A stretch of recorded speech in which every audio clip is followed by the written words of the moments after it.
There we go. That's a little bit better. Okay. I'm gonna go shut that door a little more.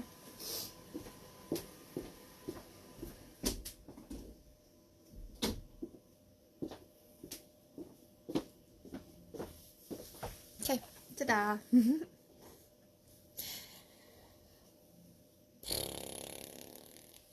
All right. So, give people a couple minutes to join if they would like to start watching with us for our recovery check-in. So, today is Monday, and thank goodness it's Monday. Goodness. I need to work on my umming. I'm going to start being a little bit more intentional about that. At least give it a good go. So, Monday is start of another week. Started the very first full week of April. So, one step closer. Which is a good thing. Alright, as always, though, I do want to remind you guys in this first few minutes here before we get started with our recovery check-in that there are regular updates made to HancockHelps.org. So it's a great source for local information for Findlay and Hancock County about the COVID-19 stuff and kind of what's going on with agency updates and service updates and all that kind of thing. I also want to remind you guys that if you are struggling and you need some help, that there are still services available for mental health, addiction, trauma, life, whatnot. So there's still mental health and behavioral health services available for like one-on-one counseling and all those kinds of things to help someone, kind of get into some withdrawal management or to a rehab, kind of whatever y'all might need, it's available. The local crisis line is still up and functioning and answering phone calls. There's a crisis text line that if you need it, or even, kind of the before the crisis hits, when you're just having a tough time, you can text it. It's free, it's anonymous, it's confidential. 741-741. I encourage you guys to use it as a resource. If you're just having a crappy day and things are tough, like text it before you hit that crisis. Call the crisis line before you're in that all-out crisis so they can kind of help you through that. So, yep. So those are some of those daily updates. And, yeah, I think that kind of wraps them all up. We're going to also still have our open recovery meeting. That's here, sponsored by Focus at 4 o'clock today and every day while we are in these weird times. And then Lifeboat NA also meets tonight at 7. So if you're interested in some online support. And then there's also tons of other local recovery meetings and statewide recovery meetings, mental health recovery, like the whole kind of spectrum of life is covered. So if you want some online support, you need some support, you want to get connected to a community, you're not sure where to go, holla. Okay, so we can definitely help get you connected and get you some support and some love. All right, so okay.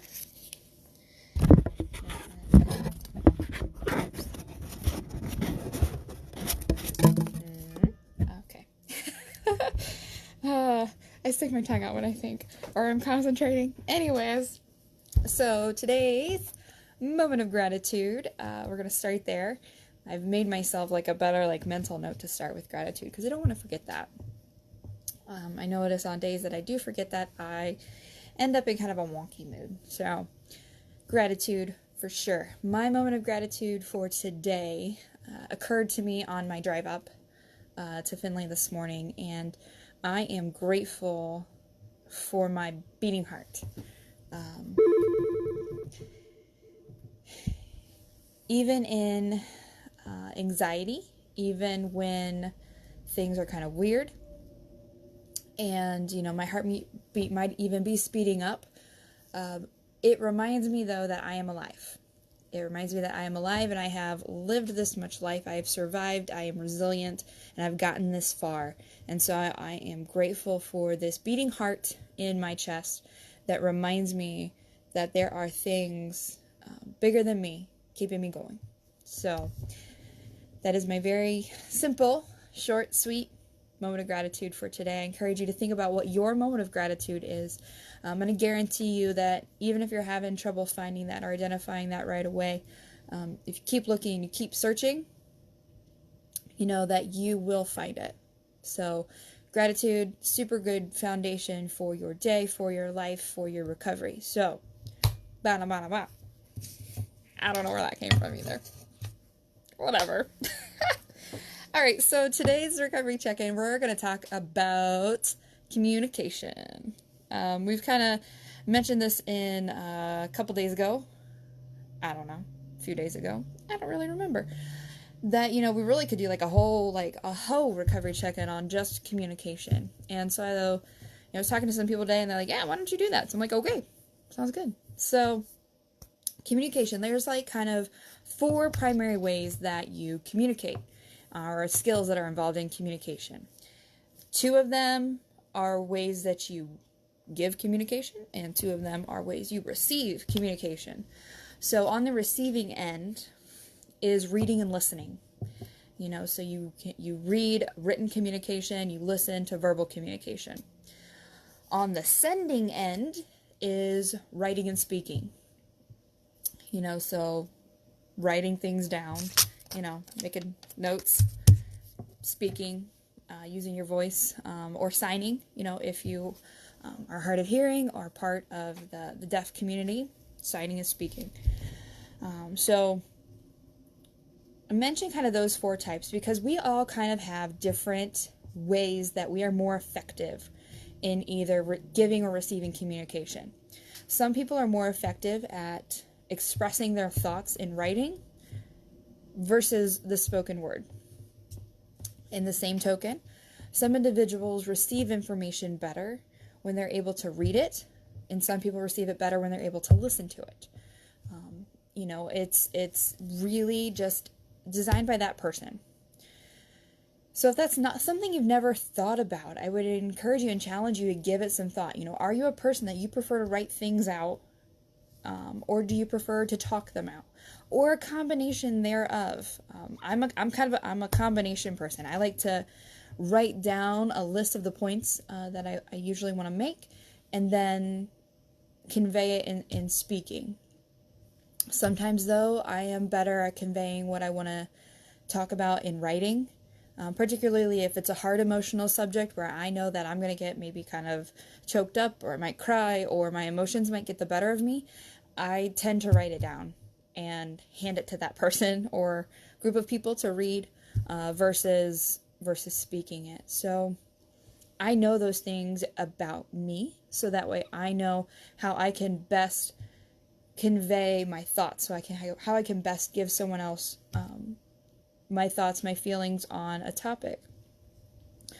I also know that I'm good reading or listening.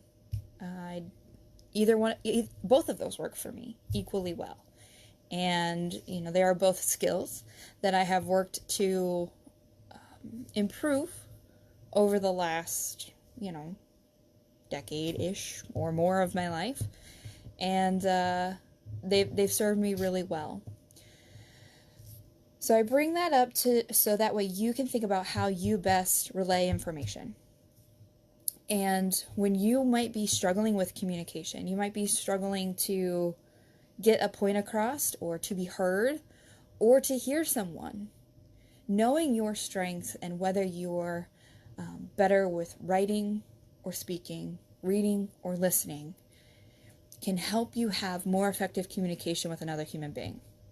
You know, there have been times where I have been in a conversation with someone and I've asked them, I'm like, could you write that down for me? Like, write down your points and write down your thoughts, because I'm having trouble keeping track of your words. I'm having trouble keeping track of your trains of thought. Because I know that I want to listen well. I want to be able to hear what they're actually saying. And when you do that, some people are like, oh, is that going to be rude? However, what I have found is that when I do that, that person then knows that I genuinely want to listen. I genuinely want to understand what they're trying to convey, how they're trying to do that, and I'm showing them respect.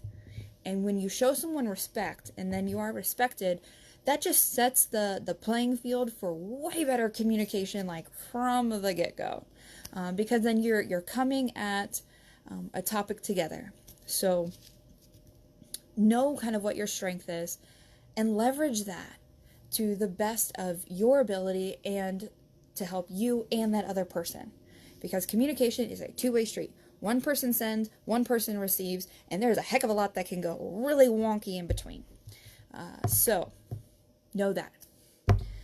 Some other kind of tips and whatnot about communication, is not being afraid to plan ahead.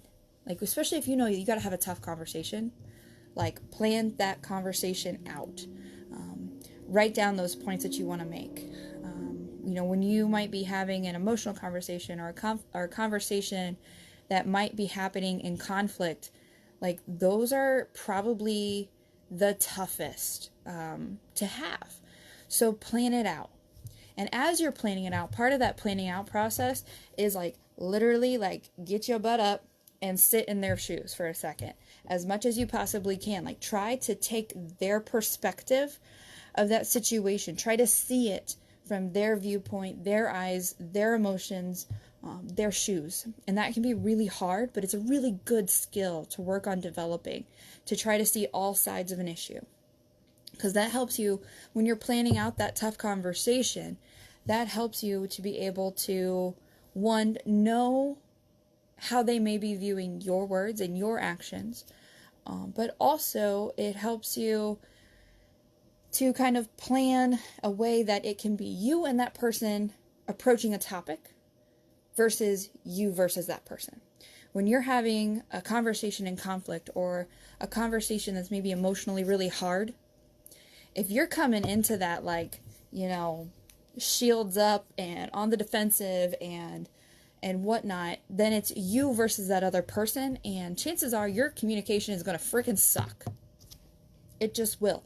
If you come at a conversation in that mode and in that mindset, that comes across in your nonverbals, that comes across in your tone, that comes across in the words that you use, whether you're speaking or you're writing.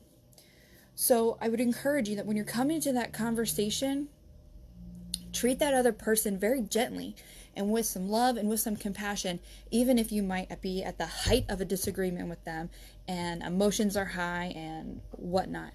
It is you and that person addressing a topic, not you versus that person.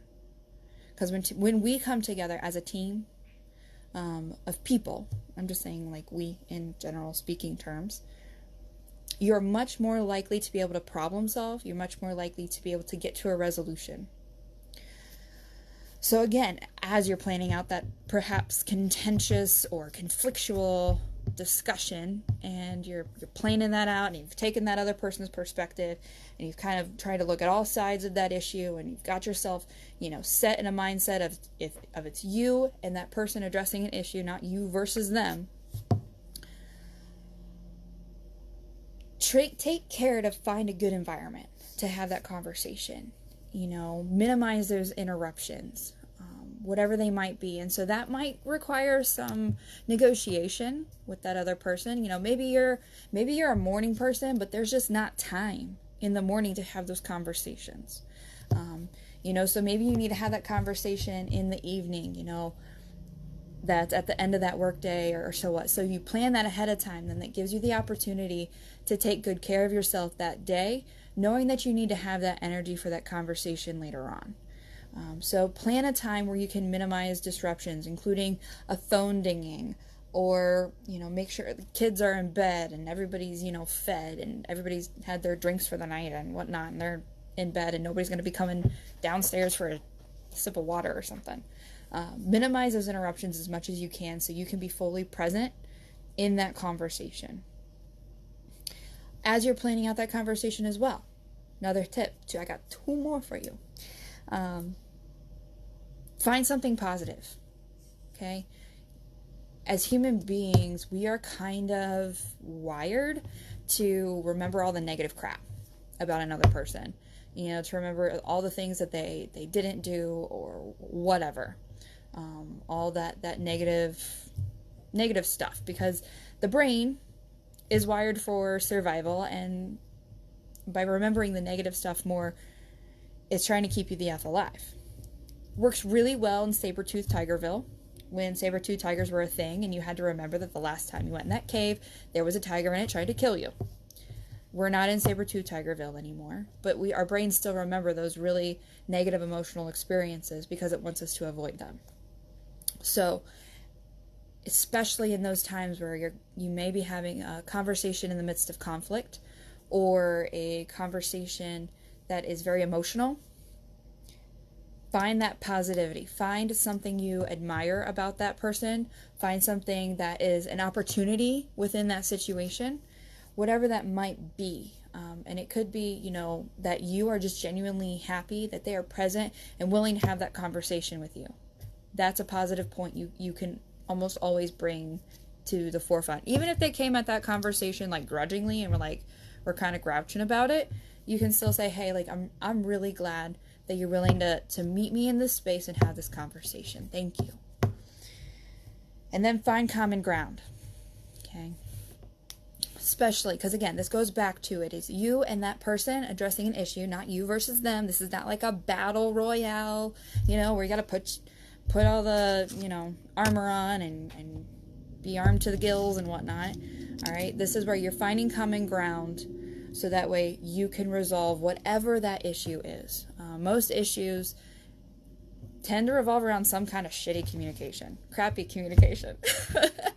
And so find that common ground, within whatever kind of conflict you're having. I would almost guarantee there is some kind of common ground to be found. So when you're planning that conversation out, think that through. Maybe that common ground is that within that hard conversation that you want to come out with a better friendship. And so, if you're having that conversation with maybe a good friend and you want to grow your friendship, chances are they probably want the same thing. Otherwise, they would not be meeting you in that space to have that kind of conversation. So the common ground is that you want your friendship to either continue, you want it to grow, you want it to do something. And so that is where you all can meet and move forward together. That common ground could be that you just don't want whatever XYZ issue to persist. Because chances are, if it's bugging you, it probably is bugging them. I don't know. But it's worth having a conversation about. It's worth saying, like, hey, I know that we're having this conversation about what color ducks we should get, because it's been weighing on my mind, and I don't want the color of our ducks to be a persistent kind of thing that gets between us. And so then the other person might be like, yeah, like, I would really love to have an agreement on what color ducks we should get. That would take a lot of stress off of me. So there, common ground, color of ducks, whatever that might be. All right, so find those things. So within that, I'm going to kind of like bring it back and give you all the points. So within that kind of conflictual conversation, or when you have to have an emotional conversation, plan ahead. Plan a time and a space where there are few interruptions. Plan out something positive that you can say to that person. Find that common ground.